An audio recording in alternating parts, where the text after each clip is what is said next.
You're listening to the official podcast of Bloodstock Open Air Festival.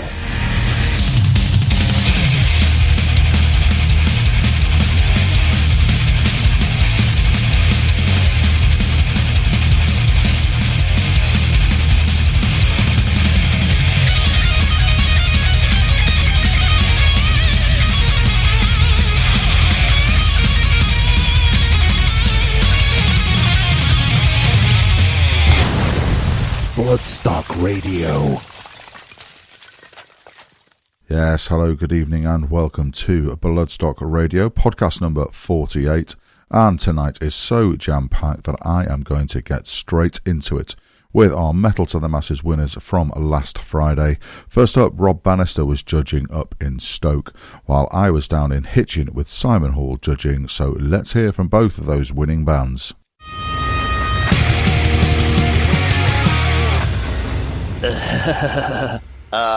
And now on Bloodstock Radio.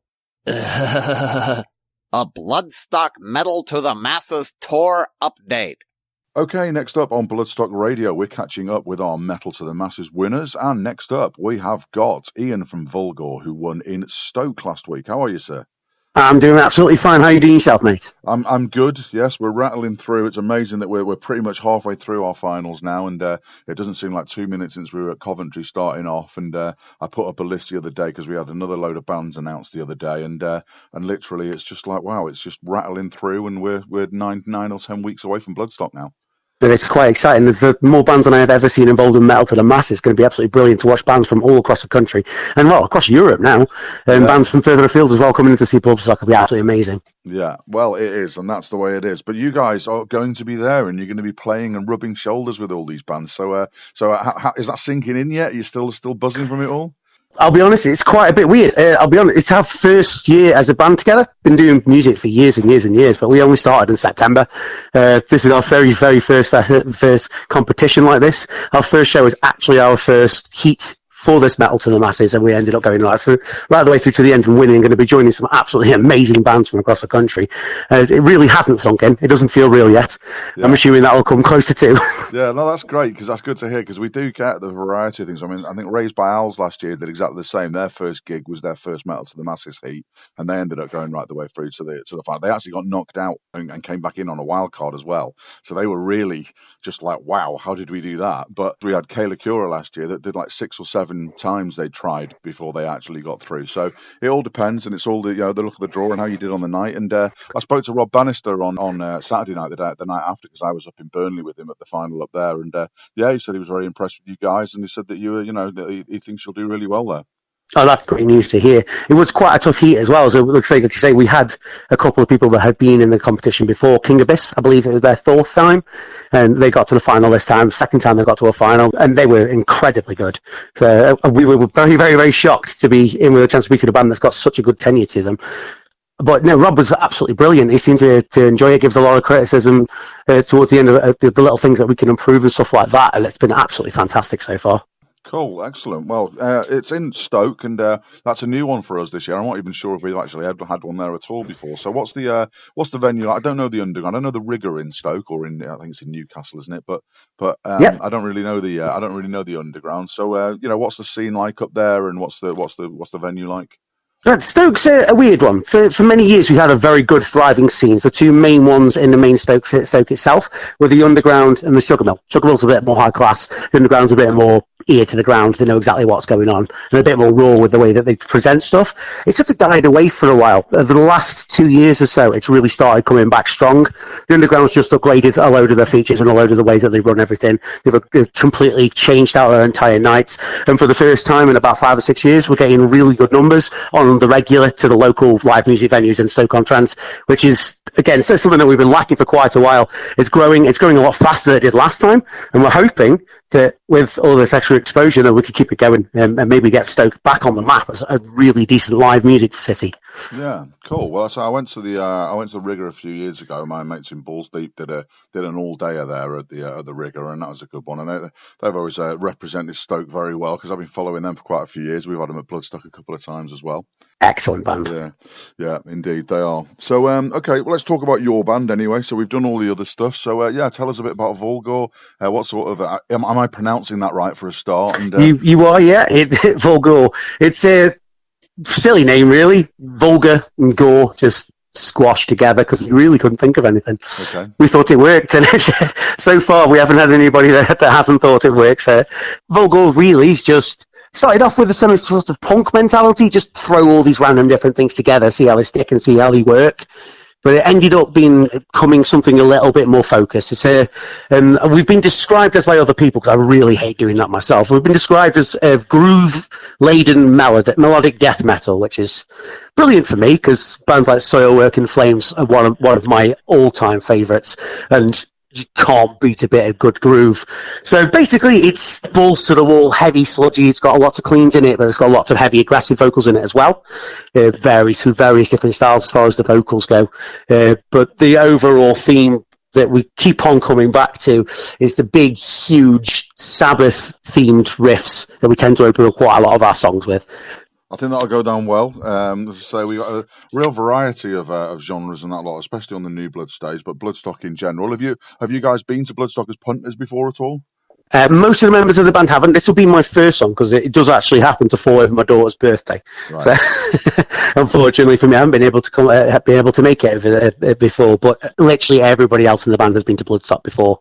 Will you be bringing your daughter this year then? I am hoping to. Her grandparents have plans for her, so we'll have to see how they work out. Well, but if she's, we're an all-age venue. Bring the grandparents, bring the whole family, bring the whole lot.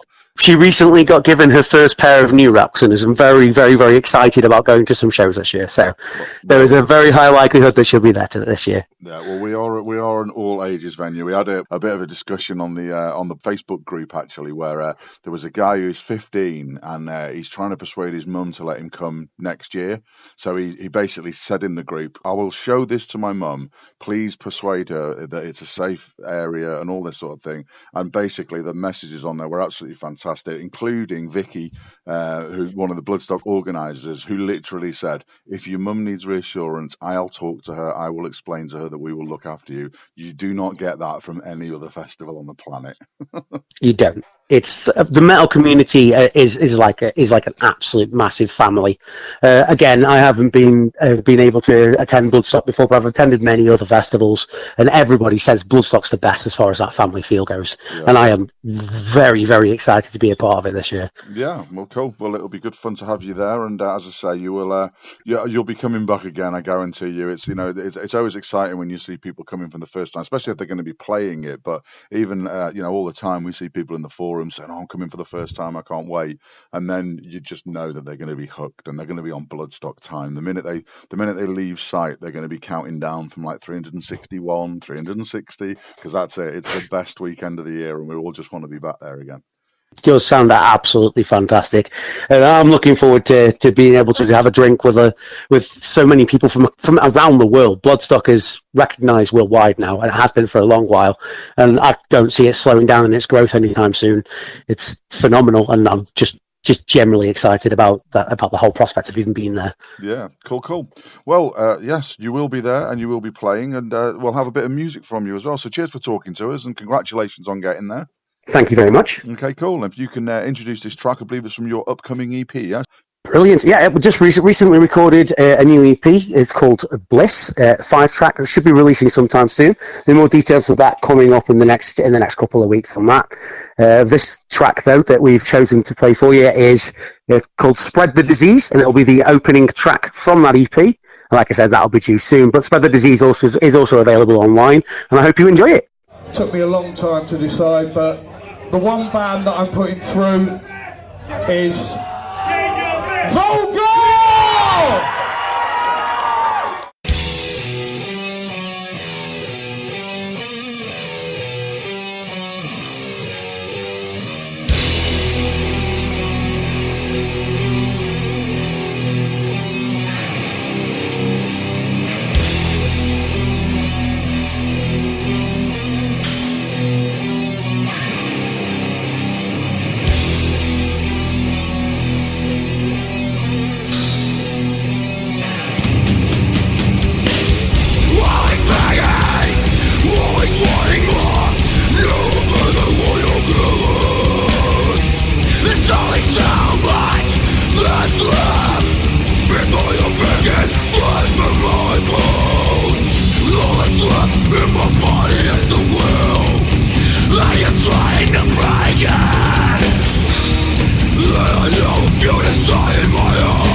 Okay, next up on Bloodstock Radio, we are talking to the next of our Metal to the Masses winners. And at Club 85 in Hitchin last week, it was 13. How you doing, guys?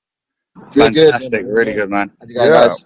I'm well. Yes, it was an excellent night. I've gone to quite a few of the Hitchin heats throughout the competition because it's just down the road from me in Bedford. So yeah, so you guys must be delighted. You had a few days to let it all sink in and that. Like, how are you all feeling about it?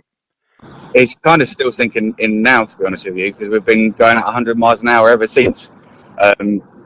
Just so excited about being involved in the event and what this means for us, what we've achieved, and just excited for the platform that this allows us to try and reach. The thing to remember is that this is just the start of it. A lot of bands are thinking, oh, that Metal to the Masses journey, that's it, end of the road. This is not. This is the springboard. So the Bloodstock appearance is going to be your springboard to bigger and better things. Yeah, I think that's what we've all said. I mean, we're all determined for this. As great an event as Bloodstock is, we don't want this to be the pinnacle of our career. We want to use this exactly as it is to springboard forward, as you said. So Just cool gigs, really. Like that's the thing. Like we all just really want to just play cool gigs to cool people and just have a good time. And this is going to probably be the coolest gig to some of the coolest people. Yeah, well, obviously, I've seen you guys play a couple of times now throughout the Hitchin. I saw you at the final the other day, and I would say that you definitely look like you're having a good time on stage. Lots of energy, high tempo sort of stuff, and got to mention your microphone stand as well because that's a little bit special too, isn't it? Yeah, no, that was made for me for last year's competition. So after we made it through the first heat in 2017. It was like, okay, well, what can we do? What can we get? And luckily, I've got some wonderful family and friends that made it for me. Stuck with us ever since. It's very, very metal indeed. So it definitely works. So tell our listeners. Obviously, I've seen you guys perform, but so I know what you're all about. But just tell our listeners a little bit about the band. How long have 13 been going for? What type of music do you play and stuff like that? Yeah, we started back in sort of 2011. But this current settled lineup that we had was sort of really from 2015 onward after we recorded our album Deliverance, which is available on SoundCloud, and you can see it through the link through the Bloodstock website. But it's just, we've come together and our music's evolved and it's heavily guitar-y. We've got an insane guitarist and loads of twin guitaring. We've got 3 fantastic vocals. We've got clean and mix it clean and very powerful guttural screaming. So Charles, our writer and sort of rhythm guitarist and founder of the band, the number of wedges that he's blown in sound checks has been unreal. So you've got some really powerful dynamics out the front, and just like we like to say, sort of melodic metal at the same time because it's loads of heavy stuff. But then we do the ballads, and you saw from Metal to the Masses the other night how many people actually can sing along to the choruses because they're pretty simple and catchy, which is what we love. That definitely came across. There was obviously it was really well attended at the final as well, but all the heats were really well attended as well. So for a little place like Hitchin, there's not really, you wouldn't really expect to have that sort of a metal community there, but it's really, really good. And Club 85 is a great venue for it as well, isn't it? Club 85 is just an incredible place to go. Like I think all of us can safely say we've made a bunch of friends just going down there and supporting other bands, not to mention our own heats. And I remember last year we turned up for our first heat with possibly maybe 10 people with us, and by the end of the actual competition we had maybe 40-50 people each time we played coming down specifically to come and support us. And it's just amazing, really. It's a lovely place to go anyway. Bob Marden and Nick done such a great job over the last 2 years with it, and there really is an absolute sense of family there now with a number of people which turn up week in, week out, supporting all of the band regardless of who's playing.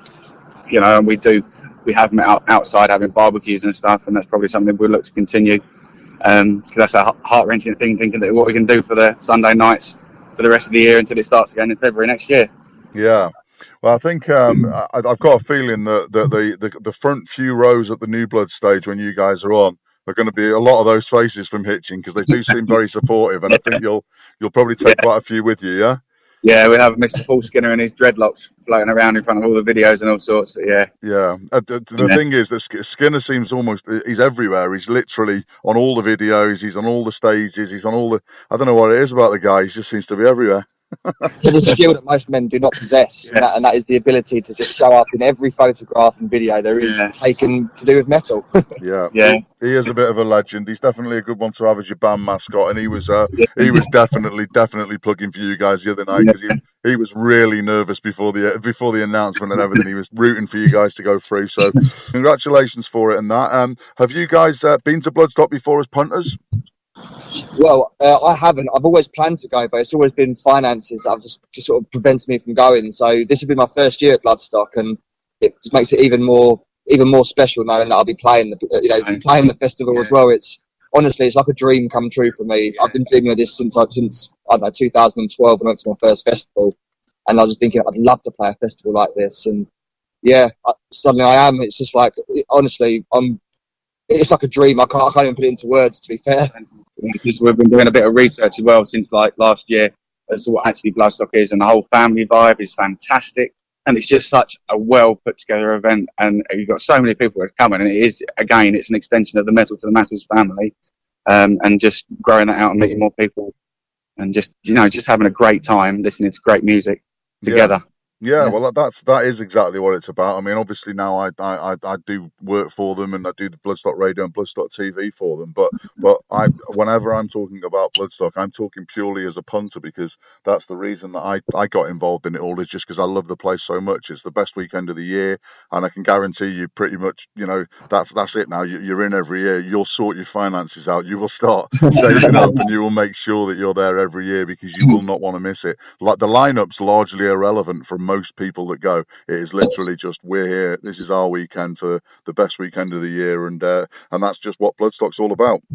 That's what I've always been told. My friends that have been to Bloodstock before have always said to me, like, this is the best festival in the country, bar none. And I've always wanted to come along to Bloodstock. So we're here this year. Cool. Excellent. Well, good. But I look forward to seeing you there as well. We do Bloodstock TV as well, so I'll try to grab you for a chat while we're there as well, and you can come and make the most of your press opportunities. As I always say to all the Metal to the Masses bands, there's all sorts of things that you can do to let people know what time and day you guys are playing. But do have a bit of a look around at what other bands have done. We don't encourage flyers and stuff like that, because obviously people just throw them all over the place. But there's lots of inventive ways that you can get of getting your name out there, so that the majority of the people in the arena know what time and day you guys are on, to make sure that you get yourselves a full tent. Okay? Yeah, fantastic, man. Cool. Yeah, excellent. Right, well, great talking to you guys, and congratulations again. And we're going to play out with some of your music, so I'll let you introduce that, and we'll see you at Bloodstock. Right, cheers, Squatter. So we are 13. Hello to everyone listening to the Bloodstock podcast. This is our song, Judgment Day. See you there at Bloodstock.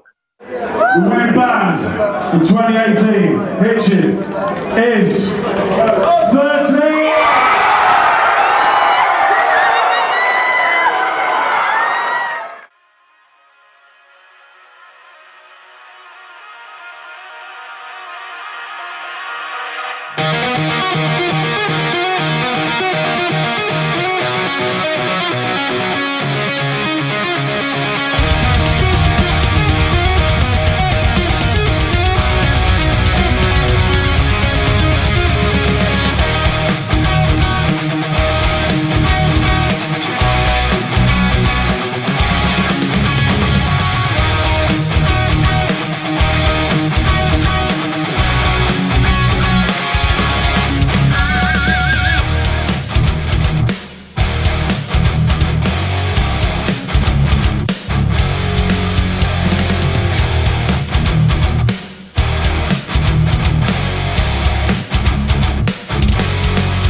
do, waiting for my sentence on judgment day.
Hey guys, we're Alien Weaponry, you're listening to Bloodstock Radio, and we're really looking forward to coming to Bloodstock 2018. See you there.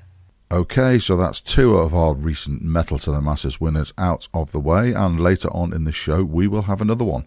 But next up, the fantastic Monument were recently announced for Bloodstock 2018, and they've got a new album that has just come out. So I had a catch up with their bass player Dan, so let's have a listen to that.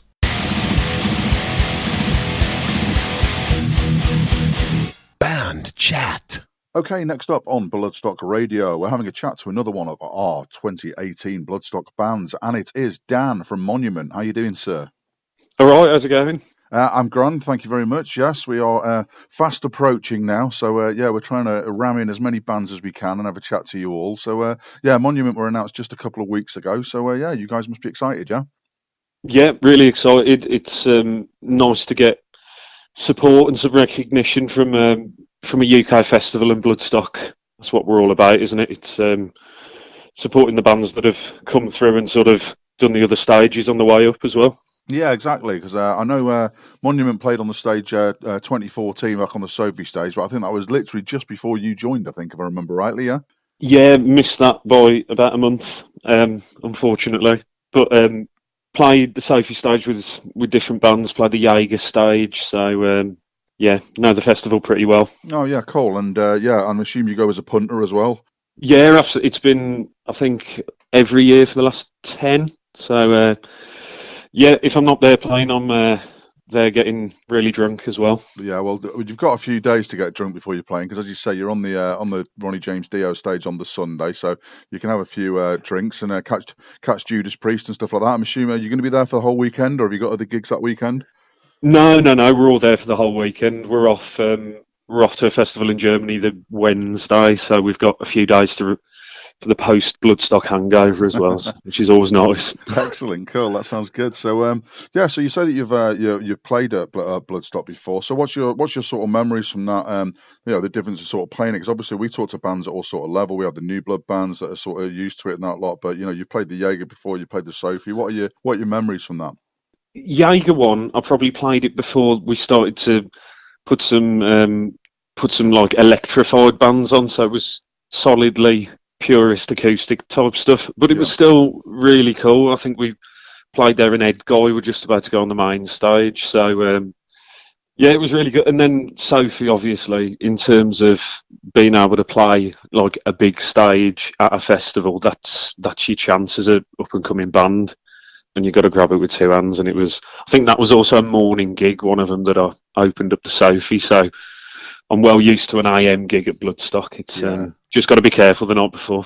Yeah, well, the thing is with it that you'll get the people turning out, because they've paid the money and they're definitely going to make sure. I remember when Evil Scarecrow opened the main stage a few years ago, they had like 10,000 people there at 10:30 in the morning, and they were like, "Where the hell did you lot come from?" This is it. Yeah, everyone's really keen to get going again. Obviously on the Sunday, just make the most of it. So we're just praying for some good weather. Yeah, cool.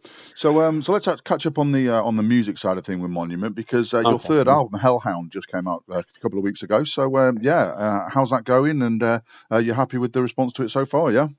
Yeah, we're really happy with it. We were lucky enough to go to do some recording at Steve Harris's studio, Barnyard, and have some of the Maiden production team work on it. And you can't really replace that level of experience. It's just, it's come out really well. We spent a long time working on it, and it's good to get it out there finally. So, and it's gone down really well. Really happy with the review so far. Yeah, I mean it is unashamedly Maiden-like, which you guys clearly don't have any kind of problem with. I think No, not at all. there's one track particularly, Attila, that is literally just like that is full on Maiden. It sounds absolutely fantastic.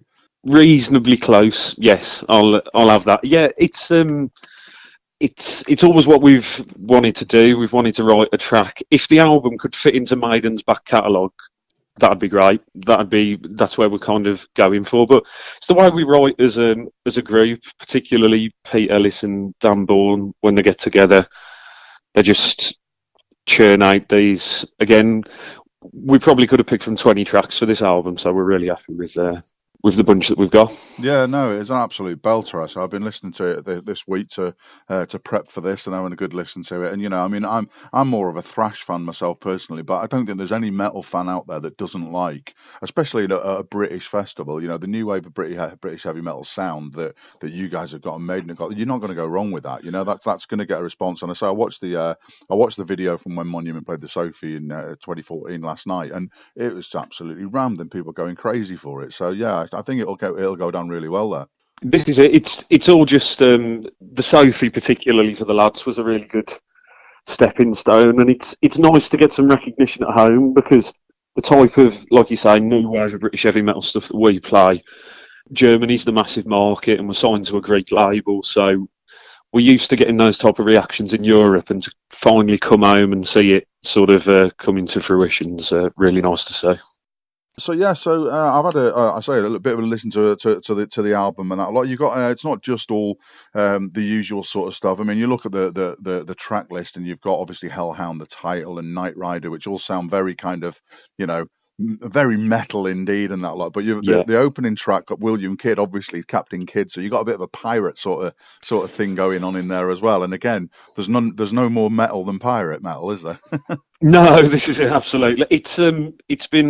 It's been something that we've had in the bag for a while, and it's just it was just working it up and making sure that we're not coming across as being mega cheesy, and it's still well written. You know what I mean? It's there's plenty of big riffs in there, and the music video which we were able to shoot for it, we were really nice to have some support from a label who'll chuck some money at doing some decent music videos. It's really good. Can't thank them enough. Yeah, and your latest video is another belter as well. I mean, I'm not into my wrestling, but that was still quite impressive. I mean, I don't really know the names involved in that sort of thing, but seeing like Chardonnay and things like that, I'm just sort of when it first started off the video, I'm just sort of thinking, right, okay, so the girl getting out, and then it's like, what is going on here? And then all of a sudden you're into a full-on wrestling video, and it's a bit of a crazy one.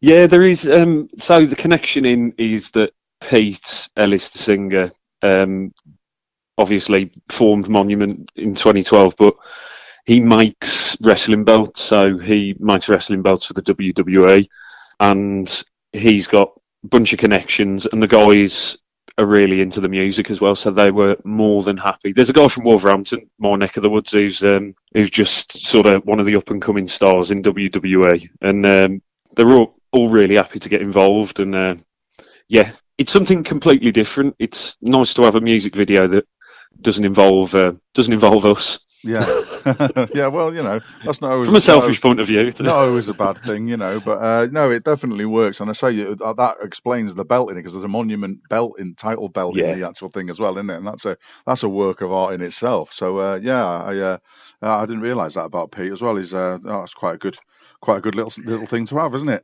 yeah, he does all right. Yeah, absolutely. Yeah, and I think obviously we have strongmen competitions at Bloodstock, but there's the wrestling side of things. There's a few festivals that have wrestling. There's obviously wrestling's big business anyway and that sort of thing. So I think there's a good crossover with metal there as well, isn't there? This is it. There's always been a decent soundtrack to all the wrestling. If you go back to sort of, I don't know, Undertaker, Stone Cold, my sort of era wrestling, maybe late 90s. Like you say, when you got Motorhead and people involved, then yeah, it'd be nice to have a phone call off WWE saying they want to nick one of the tracks off the album for someone. So well, you never know. I mean, that one. Dropping that one out there. Well, you're going to say that one. If anyone's going to make it, that's probably going to be the one because it's got all the links in there and everything. So yeah, definitely encourage our listeners to go and check out that video and obviously the album as well. So yeah, cool. Well, we'll have a listen to that actually. I think so. We'll finish off the interview with the Chalice. So cheers for talking to us, Dan, and look forward to seeing you guys at Bloodstock. Great stuff. Thanks very much. Okay, cool. Well, that was Dan from Monument, and this is the Chalice.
Hi, this is Alex Skolnick of Testament. You're listening to Bloodstock Radio. Yes, indeed, the awesome monument there, and make sure you check out that video and get that album, and catch them at Bloodstock, of course. And another band that you will be able to see there at Bloodstock is our Metal to the Masses Norway winners, and we're going to be hearing from them next after a quick Metal to the Masses update, right here on Bloodstock Radio. Metal to the Masses update. Hello, Xander here, checking in from the Nottingham Metal to Masses. We had our second final last Friday, so I'm going to tell you about that. We'll start off with the runners-up. We had wildcards from Heat 1, 3 Years of Winter, their second year in the competition. Bit of black and thrash metal, very nice indeed. And another wildcard from Heat 3, Down in 1, which is Whiskey Fueled Metal, yeah. And they didn't go through, I was surprised. I thought they would, but they didn't. Our third runner-up was from Heat 7 winners Neil Desperadum, which are very good, very young band, promising stuff to come from them as well, as are the rest of the bands from Nottingham. So our first winner is from Heat 3 wildcard, Archaic. Wow, I was really surprised by these. I hadn't seen them, I missed that heat unfortunately. But they were amazing. They were really good. Prog thrash metal, basically, from Matlock. Oh, you gotta see them. Gotta go check them out. Our second winner from Heat 6. I missed this one as well. This was the snow day. They came all the way from Burton, and they won that heat, and deservedly they won this one as well. Precipice. Alternative metal. A bit like Tool, if you like.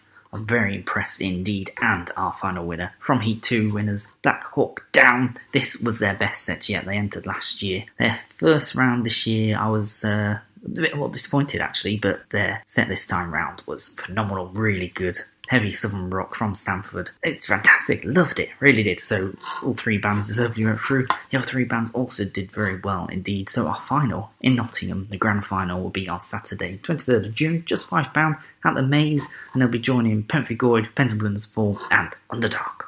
Okay, next up on Bloodstock Radio, we are talking to the next of our Metal to the Masses winners, and we're going overseas because we're going over to Norway, and we're talking to Joe from Skybrud. Am I pronouncing that right? Skybrud, is it maybe? No, it's Skybrud, to be correct. Right, Skybrud. Yes. Right, that's my first Norwegian lesson then.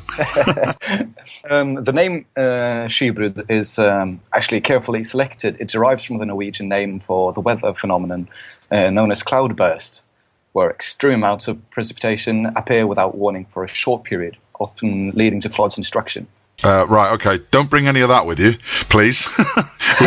we usually have quite good weather at Bloodstock, and we're renowned for it amongst UK festivals because other festivals, some of which may be going on right now as we're speaking, often have quite bad weather. But Bloodstock's usually okay. So it's great that you have that name, but please leave the weather where it is. I'll have a chat with the gods. Okay, thank you very much. Well, we had Amon Amarth over last year, and they managed to keep the thunder away and everything while still putting on a blinding performance, and I'm sure you guys will do the same. So, so tell us a bit about your band. Tell us how long you've been going for, and what type of music that you play, and obviously we'll be listening to some later on. But just give us a brief overview of the band, please. Yeah, the band started about 2015. That's when we changed the name to Skybrud and started acting a bit more professional. The band's soundscape can best be described as a melting pot where doom, sludge, black and dark metal is merged into a massive heavy and dark matter. The music comes across as immense and complex, but simultaneously comprehensible and captivating. People that's seen us live has mentioned that our music sounds a bit like if Opeth and Mastodon got a baby that was heavily influenced by Abbott. Wow, that's quite a combination then. Yeah. Okay, cool. Well, that sounds good. I mean, I have listened to the track that we're going to play later on, and I think it's going to appeal to a lot of our Bloodstock listeners. So hopefully you'll get a nice busy tent in the new Blood stage. So tell us a bit about Metal to the Masses then, and about why you took part in that. Have you taken part in it before? Because we've been in Norway for quite a few years now, or was this your first time? Yeah, this was our first time. Yeah. Previously, we've entered the Wacken metal battles, but I think the first time I thought about it was last year when Vorbid won. I've spoken to Vorbid once before after we won the Massive Destruction battle, and they won the same battle the year after, and I've just been keeping in touch with Vorbid since. And I saw that they won the Bloodstock Metal Battle, and I thought, yeah, why not try and participate in that for ourselves? Because, yeah, of course, Bloodstock is biggest metal festival in the UK. Yeah. So what do you know of Bloodstock in Norway? Is it well known? Is it one of the smaller ones, or? I would say that for the Norwegian fans, Bloodstock is one of the biggest. I would say it's Bloodstock, Download, and Wacken. That's three biggest. I would say. Yeah. If you talk to a metalhead in Norway and you just mention Bloodstock, he'll immediately know what it is. Yeah. Okay. Cool. That's good. That's good to know. So, have any of you actually been over to the UK at all before, or is this going to be your first time coming over? No, I studied in the UK for 2 years actually. All right. Okay. Where was that at? Colchester. All right. Okay. Never mind.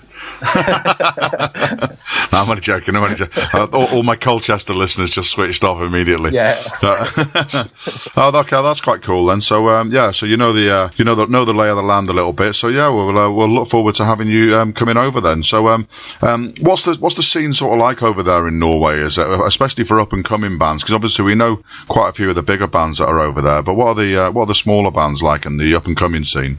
Actually, a bit difficult to pinpoint actually, because it's coming in waves. A couple of years, there's a lot of metal bands rising, and then it sort of dies off, and the hip hop becomes the new thing. But I would say that metal is on the rise again in Norway. I've seen a lot of metal bands grow, and it's really cool to be a part of that process in Norway for the up and coming bands. Yeah.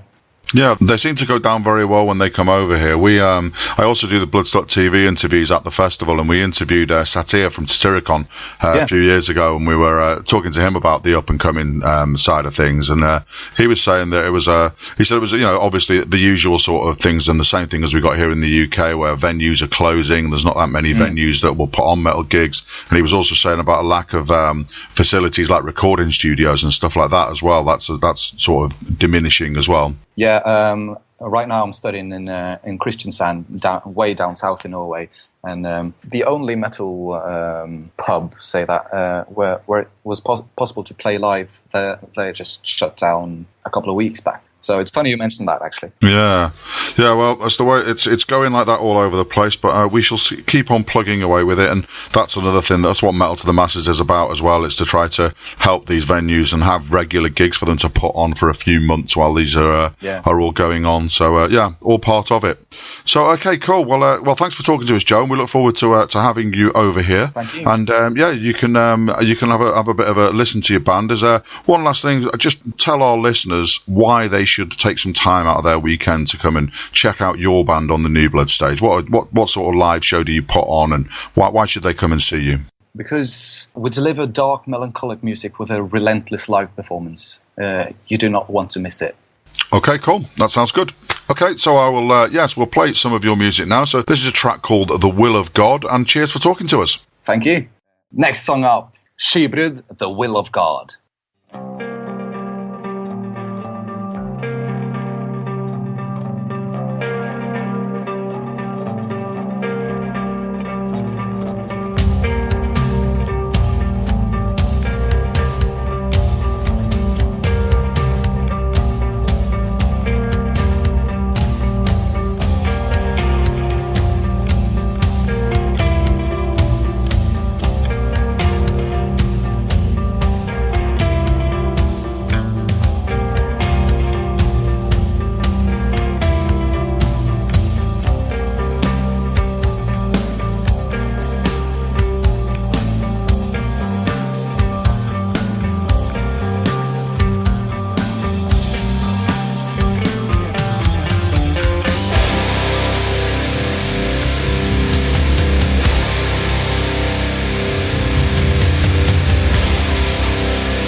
Okay, so that is pretty much all we have time for on this edition of Bloodstock Radio, but we're just going to squeeze in a brand new track from the awesome Resin.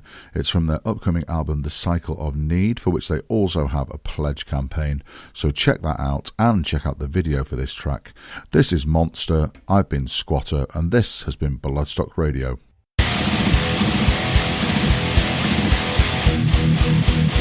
Bloodstock Radio.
the fans, for the fans. Bloodstock Radio.